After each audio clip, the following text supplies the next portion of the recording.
یاد رکھو اللہ جب کسی سے ناراض ہوتا ہے تو تمہیں یہ تین نشانیاں واضح دکھائی دینے لگتی ہیں۔ جب اللہ انسان پر کوئی مشکل بھیجتا ہے تو وہ اس مشکل کے ساتھ کوئی نہ کوئی ایسی آسانی بھی بھیجتا ہے جو انسان کو اس مشکل وقت میں آگے بڑھنے میں مدد دیتی ہے۔ کبھی وہ آسانی کسی انسان کی صورت میں ہوتی ہے، کبھی وہ آسانی کسی اجنبی شخص کی تحریر کی صورت میں ہوتی ہے، جیسے ابھی آپ یہ ویڈیو دیکھ رہے ہیں۔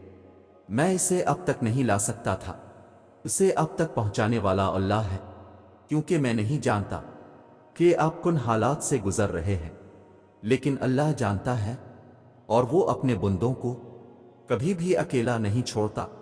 اللہ پاک قرآن کریم میں ارشاد فرماتے ہیں کہ نہ تو تیرے رب نے تجھے چھوڑا ہے اور نہ بیزار ہو گیا ہے، یعنی اللہ ہی تمہارا پہلا سہارا تھا اور اللہ ہی تمہارا آخری سہارا ہے۔ تم کتنے ہی گنہگار کیوں نہ ہو، کتنے ہی نافرمان کیوں نہ ہو، جب جب تم اسے پکارو گے تب تب وہ تمہاری پکار کا جواب دے گا۔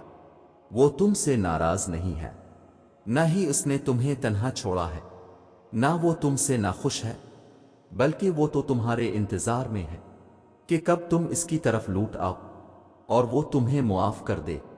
تم پلٹ آنے میں دیر کر دیتے ہو، لیکن اللہ کبھی دیر نہیں کرتا، وہ تو بس تھام لیتا ہے اور رحم فرما دیتا ہے۔ اس پر یقین رکھو، اسی سے مانگو، اگرچہ دینے میں دیر ہو رہی ہے لیکن بہت جلد وہ تمہیں اتنا دے گا کہ تم راضی ہو جاؤ گے۔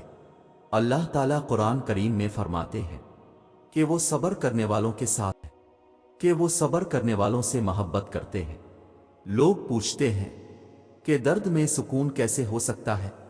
جب تم صبر اس لیے کرتے ہو کہ اللہ نے کہا ہے، جب تم صبر اس لیے کرتے ہو کہ یہی اللہ کی رضا ہے، جب تم یہ جان لیتے ہو کہ اگر صبر کریں گے تو اللہ میری طرف مسکرا کر دیکھے گا، تب وہ درد بھی سکون دینے لگتا ہے۔ اللہ تم پر تمہاری رضا کے راستے تب بند کرتا ہے جب وہ چاہتا ہے کہ تم اس کے راستے پر دوڑے چلے آ۔ وہ تمہاری دعائیں اس لیے اپنے پاس سنبھال لیتا ہے تاکہ تم ان کی التجا لے کر بار بار اس کے روبرو جاؤ۔ وہ اگر آزمائش دیتا ہے تو تمہیں اس پر پورا اترنے کی ہمت بھی دیتا ہے، وہ کبھی بھی تمہیں نا امید نہیں ہونے دیتا۔ اللہ پاک قرآن مجید میں ارشاد فرماتا ہے کہ جن سے اللہ ناراض ہو جاتا ہے تو پھر وہ ان کی پرواہ کرنا چھوڑ دیتا ہے، انہیں اپنے قریب کرنے، اپنے قریب لانے کے مواقع فراہم کرنا چھوڑ دیتا ہے۔ سوچیں، یہ جو بار بار مصیبتیں، پریشانیاں آ رہی ہیں، اگر آنا بند ہو جائیں تو فکر کی بات نہیں ہے کہ اللہ ہمیں اپنے قریب کرنے کی، ہدایت دینے کی کوئی نہ کوئی نشانی جو بھیج رہا تھا وہ آنا بند ہو گئی ہے۔